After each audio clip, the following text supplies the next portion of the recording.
Hi, it's bow season. Devin just got a deer yesterday. It took us several hours to get that thing packed out and up here to the house.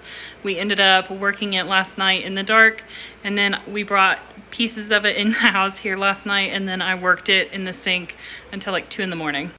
In this video, I'm going to show you how we work up a full deer, including the fats, the meat, and the hide, which I've currently got in the freezer. We are mostly going to be using a meat grinder and our dehydrator right there to do this. I'm not going to be doing true brain tanning on this one. Instead, I'm going to use salt, common alum, and I think eggs on this to brain tan. It's not really brain tanning, to tan this deer hide and make it into something neat. I used the fat from last year's deer to make tallow right here.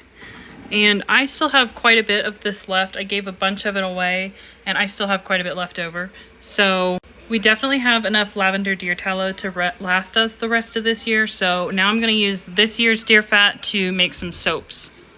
Stick around to the end because I am going to tell you exactly how much this costs, both in time and financially. I'm talking ingredients, kitchen gear, and even the hunting gear. I'm using an American Harvester dehydrator. My grandmother gifted this to me about a month ago, and honestly, this is probably the first time I've shut it off in a month. I've just used it constantly. I am so grateful for this. This was such a good gift, and we are certainly going to use it and love it forever and ever. Okay, here is the meat grinder we're going to be using. I believe we found this thing at a pawn shop for like $100, which was a steal. If you're willing to be patient and just check out the pawn shops every now and then, you can find some really good deals. I know that this is kind of expensive though, so I also found this at a thrift store. Still left the tag on it. $4 from Hope Thrift in Kalispell. If I don't break it, geez. And it's just a mini version of the same thing. I actually bought this because I thought it was going to be like a wheat mill, and it's not, but that's okay. Maybe you already knew this. If you didn't, I'm going to tell you right now. Make sure you've got this star on the right way, because if you do not, as soon as you turn this on, it will immediately break this. And this piece is like $100 or so to fix, unless you have a neighbor named John, who is amazing and will weld it back for you. Thank you, John. Now, anytime we get a deer, we bring him some of it just as a thank you for fixing our grinder. But anytime you go to put this on, just double check it, because that is an expensive and irritating mistake to make. A ton of people throw away the deer tallow, and that is such a waste. Deer tallow is so versatile. You can use it for skincare like whipped body butter or face creams or lip balm. It's also good to make into a soap or a shampoo bar or conditioner bars. You can cook with it in place of butter or frying oil. You can mix it in with your deer, though I don't like to do that just because that gives it a bit more of a gamey flavor. And you can also use it to make candles. The purest fat comes from inside the body, right along the kidneys and the liver. There's literally just this gigantic white ball of fat in there that you can pull out, also called leaf fat. I've got that, but I also went through the process of just peeling this off of the whole body. A lot of this came from the legs, it's trimmings from the meat.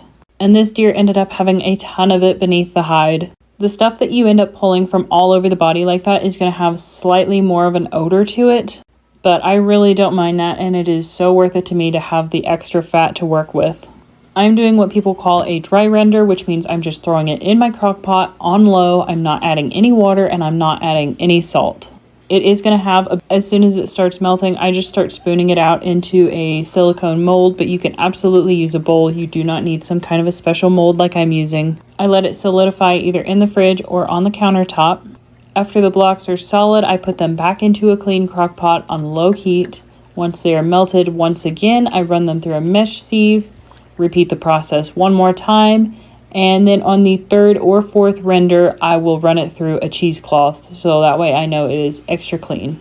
I want to show you a very realistic perspective of how much I get done in a day with this. So I will not be making this into soap today, but the tallow is taken care of. And later this week, or maybe later on this month, I will go ahead and upload how I turn this tallow into a soap.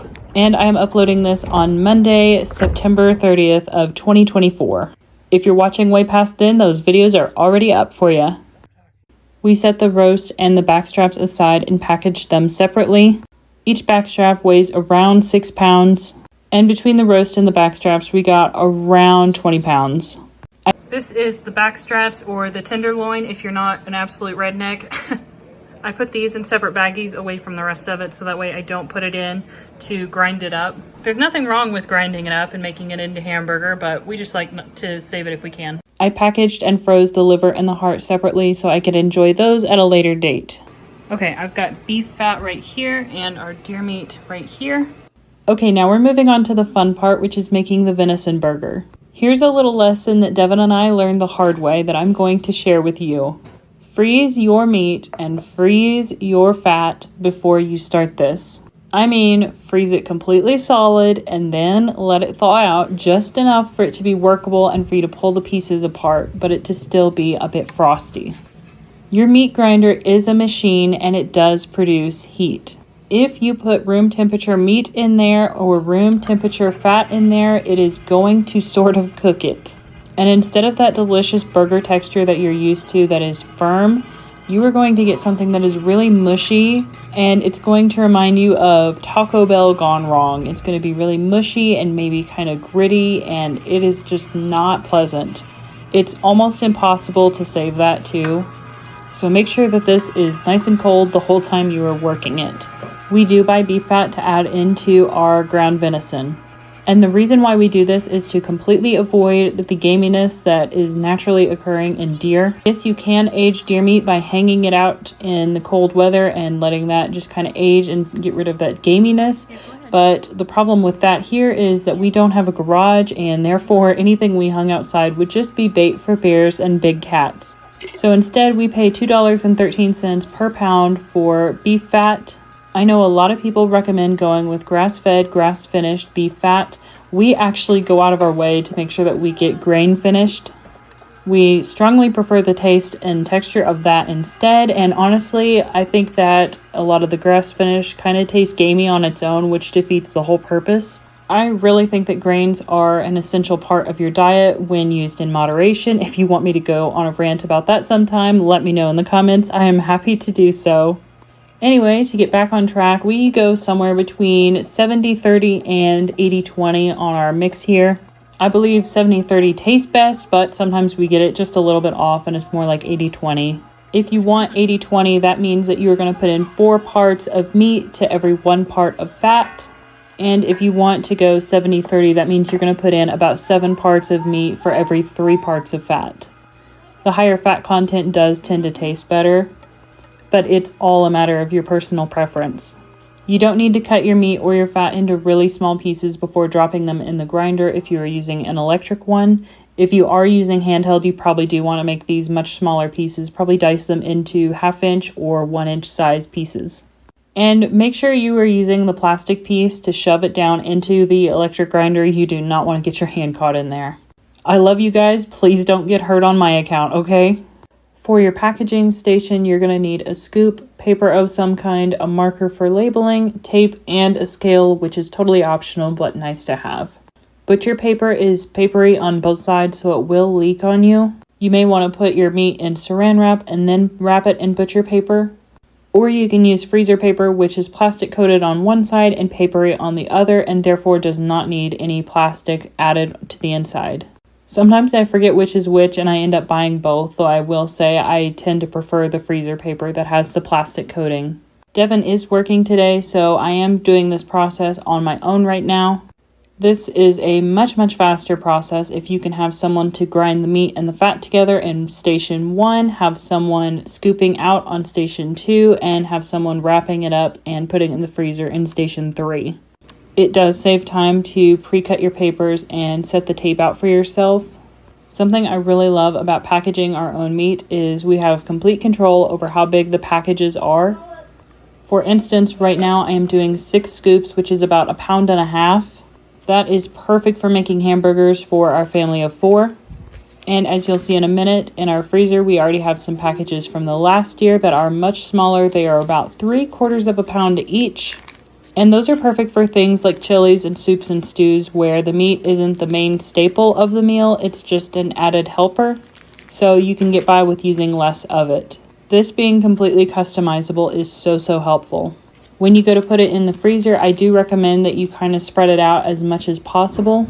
You can set it in there in a stack, but it's not going to freeze nearly as quickly, and I like this to freeze as fast as possible. In total, this deer ended up giving us around 36.5 pounds of ground venison. Keep in mind that is not counting the roast or the tenderloins.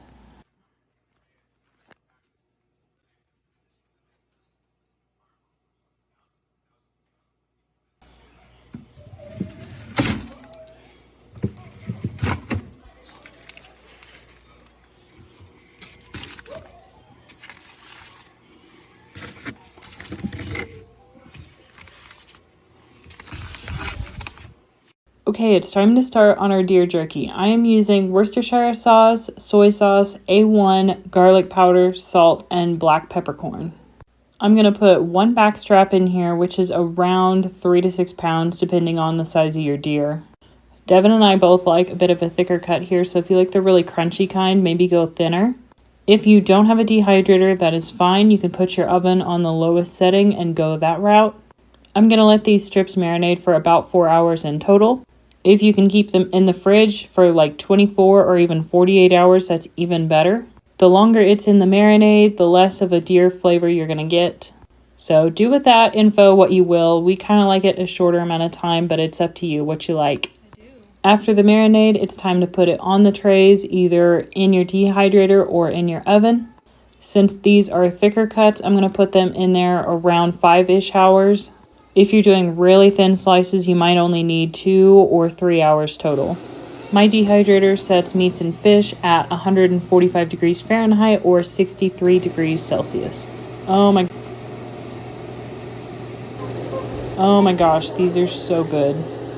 I did save my hides up in the freezer until I had a few of them, so that way I could just go through and tan them all at once. That does take up quite a bit of freezer space, I will warn you. But now I've got 3 buckskins here in this one tub. It's got a lot of salt and common alum in there. These hides have been sitting in this tub, in this mixture, outside for about 3 days now. So yes, I did start prepping this, and I did not technically do all of this in one day, but all I did was take it out of the freezer and throw it in this water mixture 3 days ago, and I have not touched it since. Today I'm going to get all 3 of these hides scraped about 70%. Obviously, if I was only doing one hide, it would be much easier to just have it totally done, and it's very feasible for you to scrape a hide in one day. I like to let these sit in the mixture for 3 to 4 days, spend 1 day scraping it, and then let it sit back in the mixture for another 2 or 3 days at least, maybe another 3 or 4 if I can. Once you get all of that extra meat and fat off there, the mixture is a lot more potent, and it's going to do a much better job on tanning the hide for you. I do like to wait until the 3 or 4 day mark to start scraping, just because it's so easy. A lot of it just peels off and you don't even need a knife to do so. I have a very dull knife with me today that I'm just using for the really stubborn bits. And that 30% that I don't get scraped off today on each of these 3 hides will come off super easy here in another day or 2 after they've soaked a little bit longer. Once I get 100% of the extra stuff scraped off and it gets to sit in this brine for a couple more days, I'm going to take it out, add a couple egg yolks to each. Let those egg yolks dry into the skin, not the fur. Then I will gently rinse the egg yolks off, and I'll work the hide really good and make sure that I'm breaking up those fibers and making it super soft and supple. I'll smoke the hide at that point, and then I'm actually going to add some lavender deer tallow that I made last year to soften and condition it back up. That will also get rid of a bit of the smoky smell. I have 2 how-to videos on all natural pelt tanning that I did with my American chinchilla rabbits. I did use the real brains on that, and I even showed you how to extract and add the brains to the pelts. So if you're really serious about tanning hides, you should go check that one out.